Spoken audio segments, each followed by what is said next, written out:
نحمده ونصلي على رسوله الكريم اما بعد فاعوذ باللہ من الشیطان الرجیم۔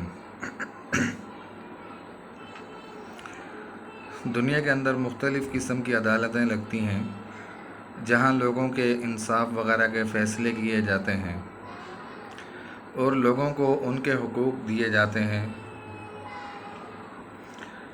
لیکن ایک وہ وقت تھا کہ جب خواہ مسلمانوں کا خلیفہ ہو، کوئی بادشاہ ہو، کوئی گورنر ہو یا کوئی اپنے علاقے کا بڑا ہو، تو ان کے ساتھ بھی فیصلہ ہوتا تھا اور ان کو بھی پنچایت میں بٹھا کر ان کے اوپر جو شرعی سزائیں ہوتی تھی وہ جاری کی جاتی تھیں۔ لیکن آج کل وہ عدالتیں، وہ انصاف، وہ مقدمے، وہ چیزیں کچھ بھی نہیں رہیں، وہ سب کی سب چیزیں ختم ہو گئیں۔ اب صرف ان لوگوں کے نام باقی ہیں، جیسا کہ حضرت عمر بن خطاب رضی اللہ تعالیٰ عنہ کو عدل و انصاف کا پیکر کہا جاتا ہے۔ ان کے زمانے کے اندر خواہ کوئی گورنر ہو اپنے علاقے کا، یا کہیں کا بادشاہ ہو، یا کچھ بھی ہو، یا چھوٹے سے چھوٹا کوئی غریب گھرانے سے بھی تعلق رکھنے والا ہو، ان کی بھی بات سنی جاتی تھی اور ان کے بھی فیصلے کیے جاتے تھے اور ان کو انصاف فراہم کیا جاتا تھا۔ جیسے کہ عمر بن عبدالعزیز رحمہ اللہ کے بارے میں کہ ان کے دور خلافت یا ان کے زمانہ حیات میں بکری اور بھیڑیا دونوں ایک ہی گھاٹ سے پانی پیتے تھے۔ جب چرواہے نے دیکھا کہ دونوں ایک ہی گھاٹ سے پانی پی رہے تھے، لیکن اب وہی گھاٹ ہے اور وہی جگہ ہے اور بھیڑیا نے حملہ کر دیا بکری کے اوپر، بکری کی چیر پھاڑ کر کے کھا گیا۔ اب وہ چرواہے کو بتانے کی ضرورت نہیں پڑی کہ عمر بن عبدالعزیز رحمہ اللہ اس دنیا میں نہیں رہے، اور اس چرواہے نے یہی کہا کہ لگتا ہے کہ عمر بن عبدالعزیز اب اس دنیا میں نہیں رہے، وگرنہ اس بھیڑیے کی جرت کیسے ہو سکتی تھی کہ بکری کو اس کی چیر پھاڑ کر کے کھا جائے۔ دونوں ایک ہی گھاٹ سے پانی پینے والے تھے۔ تو اس طریقے سے ان لوگوں نے ہر چیز کے ساتھ عدل و انصاف کیا، انصاف فراہم کیا، خواہ کوئی اپنا تھا یا کوئی پرایا تھا، لیکن جہاں پر سزائیں ان کے اوپر جاری کرنے کا وقت آیا، شریعت کے تجویز کردہ جو سزائیں تھیں وہ تمام کی تمام نافذ کیں۔ یہ نہیں دیکھا کہ اپنا بیٹا ہے یا اپنا کوئی عزیز ہے، اپنا کوئی رشتہ دار ہے۔ آج تو صرف ان لوگوں کے نام لیوا ہیں یا ان کے واقعات کتابوں تک اچھے لگتے ہیں یا دوسروں کو بتانے کے لیے، لیکن آج بھی عدالتیں ہیں، ان کا عدالتی نظام قائم کردہ وہ آج بھی ہے، لیکن وقت بدل گیا، لوگ بدل گئے اور حالات و معاملات جو لوگوں کے درمیان تھے وہ تمام کی تمام چیزیں بدل گئیں۔ پہلے لوگ سیدھے سادے ہوا کرتے تھے اور ان لوگوں کے دلوں میں اللہ تبارک و تعالیٰ کا ڈر اور خوف ہوا کرتا تھا، لیکن آج کھلے عام جو ہے اللہ تبارک و تعالیٰ کی ذات کو چیلنج کیا جاتا ہے۔ جیسے کہ سود کو حرام قرار دیا، لیکن اس کے معاملات چل رہے ہیں اس دنیا کے اندر، مسلمان بھی کر رہے ہیں، غیر مسلم بھی کر رہے ہیں۔ اللہ تبارک و تعالیٰ کی ذات کو چیلنج کیا جا رہا ہے کہ آپ نے، ان کو پتہ بھی ہے ان چیزوں کے بارے میں کہ اللہ تبارک و تعالیٰ نے ان چیزوں کو حرام قرار دیا۔ ایک تو وہ غلطی کہ انسان کو نہیں پتہ کہ آیا یہ حرام ہے یا حلال ہے، ذہن اس کی طرف نہیں گیا، لیکن وہ کام کر رہا ہے انسان، وہ اس کا گناہ کم ہے، اس کا معاملہ الگ ہے۔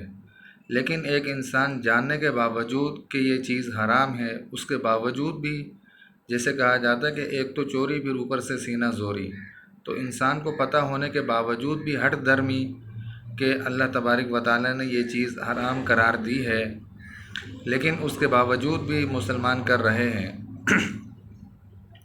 حضرت عمر بن خطاب رضی اللہ تعالیٰ عنہ کا عدل و انصاف، خواہ کوئی اپنا تھا یا کوئی پرایا تھا، لیکن جہاں پر شریعت کی حدود قائم کرنے کا وقت آیا، یہ نہیں دیکھا کہ اپنا بیٹا ہے یا کوئی اور ہے، تو اللہ تبارک و تعالیٰ کی طرف سے مقرر کردہ سزائیں وغیرہ ان کو دیں۔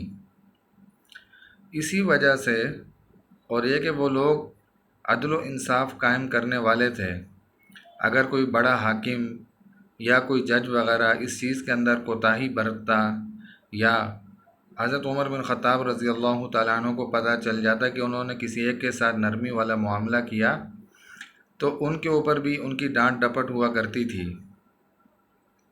اللہ تبارک و تعالیٰ کے احکامات کو وہ لوگ ماننے والے اور اس کے اوپر 100% عمل کرنے والے تھے۔ آج اس دنیا کے اندر ان لوگوں کا نام باقی ہے، ان کے نام کا ایک ڈنکا بجتا ہے۔ اور آج جتنے بھی نظام ہیں ہمارے پاس پوری دنیا کے اندر، حضرت عمر بن خطاب رضی اللہ تعالیٰ عنہ کے رائج کردہ نظامات اور ان کے مرتب کردہ اور ان کے ترتیب دیے ہوئے نظامات قائم ہیں اور باقی ہیں، لیکن انصاف کرنے والے لوگ وہ نہیں رہے۔ آج عدالتیں بھی ہیں، پورے کا پورا ایک نظام ہے، ایک سیٹ اپ ہے، لیکن آج بڑے کیس کرتے ہیں اور ان کی آنے والی نسلیں اس کیس کے فیصلے کی سماعت کی منتظر رہتی ہیں۔ آج یہ حالات ہیں عدالتوں کے، لیکن حضرت عمر بن خطاب رضی اللہ تعالیٰ عنہ کی عدالت ہو یا صحابہ کرام کی، بر وقت فیصلے کیے جاتے تھے اور دیکھا جاتا تھا کہ اللہ تبارک و تعالیٰ نے ان کے لیے کون سی سزا مقرر کی ہے، کون سی سزا رکھی ہے، اور ان کو نافذ بھی کیا جاتا تھا۔ یہ نہیں دیکھا جاتا تھا کہ اس کے سفارشی کون ہے، یا اس کے پاس کوئی بڑی سورس ہے، یا یہ کسی حاکم کا بیٹا ہے، یا کسی گورنر کا بیٹا ہے، یا کسی بادشاہ کی اولاد ہے، کچھ نہیں۔ اللہ تبارک و تعالیٰ کے نظام کے سامنے خواہ کوئی امیر ہو یا کوئی ارب پتی ہو یا کروڑ پتی ہو یا غریب کا بچہ ہو، سب کے سب برابر ہیں۔ تو اس طریقے سے ان لوگوں نے نظام کو قائم کیا، ترتیب دیا، مرتب کیا، تو آج اس دنیا کے اندر ان لوگوں کے نام کا ڈنکا بھی بجتا ہے۔ حضرت انس بن مالک رضی اللہ تعالیٰ عنہ کی روایت ہے، حضرت عمر بن خطاب رضی اللہ تعالیٰ عنہ کا عدل و انصاف دیکھنا۔ حضرت انس بن مالک رضی اللہ تعالیٰ عنہ کہتے ہیں کہ میں ایک مرتبہ حضرت عمر کے پاس بیٹھا ہوا تھا، ایک مصری شخص آیا، آ کر کہنے لگا حضرت عمر رضی اللہ تعالیٰ عنہ کو کہ میں آپ کے پاس پناہ لینا چاہتا ہوں۔ حضرت عمر رضی اللہ تعالیٰ عنہ نے وجہ پوچھی کہ بھائی اس کی وجہ کیا کہ تم میرے پاس کیوں پناہ لینا چاہتے ہو، میرے پاس کیوں ٹھکانہ اپنا بنانا چاہتے ہو؟ اس مصری شخص نے کہا کہ حضرت عمر بن العاص رضی اللہ تعالیٰ عنہ نے کچھ گھوڑے روانہ کیے تھے، کچھ گھوڑے بھیجے تھے، ان میں سے ایک گھوڑا میرے پاس بھی آیا، میں نے رکھ لیا اپنے پاس۔ تو عمر بن العاص رضی اللہ تعالیٰ عنہ صحابی رسول ہیں، ان کے بیٹے محمد نے میرے پاس وہ گھوڑا دیکھا تو وہ کہنے لگا کہ یہ میرا گھوڑا ہے، یہ مجھے واپس کر۔ اب وہ عمدہ قسم کے خوبصورت گھوڑے تھے، ہر دیکھنے والے کو اچھے لگتے، اچھے معلوم ہوتے۔ اب محمد بن عمر بن العاص اب وہ کہنے لگے کہ یہ میرا گھوڑا ہے، مجھے واپس کر۔ اب وہ مصری شخص کہتا ہے میں بھی اس کے قریب سے گزرا، محمد کے قریب سے، میں نے بھی اس کو کہا اسی کے انداز میں کہ یہ میرا گھوڑا ہے، میں تجھے واپس نہیں کروں گا، تو مجھ سے لے کر دکھا۔ اب اس نے کہا محمد بن عمر بن العاص نے کہ میں اشراف زادہ ہوں، میں گورنر کا بیٹا ہوں۔ تو مصری شخص جو ہے وہ اپنا واقعہ بتا رہا ہے حضرت عمر بن خطاب رضی اللہ تعالیٰ عنہ کو۔ اس نے کہا محمد نے کہ میں اشراف زادہ ہوں، گورنر کا بیٹا ہوں، اور اس نے مجھے کوڑے مارنا شروع کر دیے، مجھے بہت زیادہ مارا اس نے۔ تو اس سے بھاگ کر میں آپ کے پاس آیا ہوں، آپ کے پاس پناہ لینا چاہتا ہوں۔ حضرت عمر بن خطاب رضی اللہ تعالیٰ عنہ نے اسی وقت ایک مکتوب لکھا اور مصری شخص کو اپنے پاس روک لیا، بٹھا لیا اس کو کہ جب تک آپ کا معاملہ، آپ کا انصاف نہیں ہو جاتا آپ یہیں رکیں گے۔ حضرت عمر رضی اللہ تعالیٰ عنہ نے عمرو بن العاص رضی اللہ تعالیٰ عنہ کی طرف ایک مکتوب لکھا اور اس میں یہ لکھا کہ آپ اور اپنے بیٹے کو ساتھ لے کر آئیے گا۔ جیسے ہی آپ کو مکتوب ملے فوراً آپ یہ کہ مدینہ کی طرف نکل پڑو، میرے پاس پہنچو۔ تو حضرت عمر بن العاص رضی اللہ تعالیٰ عنہ نے اپنے بیٹے کو بلایا، اس سے پوچھا کہ بھائی کیا معاملہ ہے؟ حضرت عمر رضی اللہ تعالیٰ عنہ نے ہمیں طلب کیا ہے، کہیں تمہارے سے کوئی غلطی تو نہیں ہو گئی، کوئی معاملہ تو نہیں پیش آیا؟ تو بیٹے نے کہا کہ نہیں، ایسی تو کوئی بات نہیں۔ اب یہ کہ بہرحال وہاں سے چلے، عمر بن العاص رضی اللہ تعالیٰ عنہ اپنے بیٹے کو ساتھ لے کر حضرت عمر بن خطاب رضی اللہ تعالیٰ عنہ کی مجلس میں حاضر ہوئے، پہنچے۔ تو اب یہ ہوتا ہے کہ بھئی ایسی جگہ پر بیٹا جو ہوتا ہے وہ باپ کے پیچھے ہی ہوتا ہے۔ عمر بن العاص رضی اللہ تعالیٰ عنہ تو نظر آ گئے، لیکن بیٹا نظر نہیں آیا حضرت عمر بن خطاب رضی اللہ تعالیٰ عنہ کو۔ حضرت عمر نے پوچھا کہ عمر بیٹا کہاں ہے؟ انہوں نے سامنے کر دیا۔ تو پھر حضرت عمر رضی اللہ تعالیٰ عنہ نے پوچھا کہ وہ مصری شخص کہاں ہے؟ اب اس نے آواز سن کر لبئی کہا، سامنے آ گیا۔ تو حضرت عمر رضی اللہ تعالیٰ عنہ نے اس سے کوڑا دیا مصری شخص کو، اور اس نے کہا کہ تو بھی اب اس کو مار۔ اب مصری شخص نے بھی محمد کو جو ہے وہ مارنا شروع کیا، اگرچہ وہ گورنر کا بیٹا تھا، کچھ بھی تھا، کسی بھی عہدے پر فائز تھا۔ یہ کہ کسی کے ساتھ ظلم کرنا، ناانصافی کرنا، ناچاکی کرنا اور کسی کے ساتھ برا رویہ رکھنا، یہ کہ اللہ تبارک و تعالیٰ کی طرف سے جو شریعت نے سزائیں مقرر کی ہیں، جو جس جرائم کا مرتکب ہوگا، یہ کہ ان لوگوں نے وہی سزائیں جو شریعت نے مقرر کر رکھی ہیں ان لوگوں کو دیں۔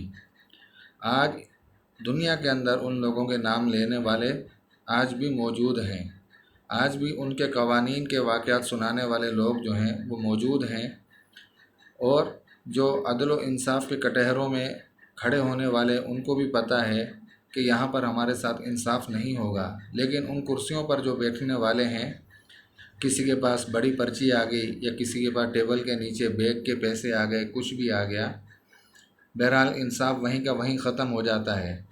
ایک نسل کیس کرتی ہے اور دوسری نسل اس کیس کا خمیازہ بھگتتی ہے۔ ایسے قانون اور ایسے انصاف، ان کا کیا ہی کہنا۔ نام کن کا لیتے ہیں؟ ان کا، کہ جو ایسے فیصلے کرنے والے کہ گورنر کے بیٹے کو مجلس ہی کے اندر سزا دے رہے ہیں۔ اب جب اس نے یہ کہا کہ میں اشراف زیادہ ہوں اور میرا گھوڑا واپس کریں، تو مصری نے بھی انکار کر دیا، اگرچہ گھوڑے ان کے تھے لیکن ان لوگوں کو دے دیے گئے تھے۔ تو حضرت عمر بن خطاب رضی اللہ تعالیٰ عنہ نے یہ نہیں دیکھا کہ وہ گورنر کا بیٹا ہے اور مصری شخص غریب ہے، اب اس کو کہہ کر اشراف زادے کو اسی طریقے سے پٹوایا جس طریقے سے اشراف زادے نے مارا تھا مصری شخص کو۔ یہ ہوتا ہے کہ عدل و انصاف کی مثالیں قائم کرنے کا طریقہ کار، کہ کس طریقے سے ان لوگوں نے عدل و انصاف کی مثالیں قائم کی، آج دنیا بھی ان کو جانتی ہے اور ان کے نام سے واقف ہے۔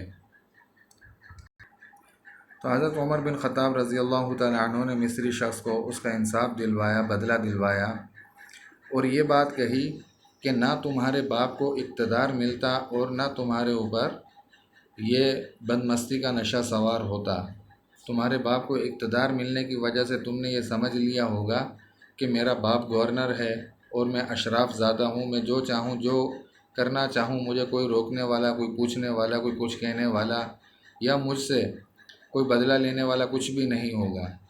لیکن حضرت عمر بن خطاب رضی اللہ تعالیٰ عنہ نے وہ سب کچھ کر کے دکھلایا۔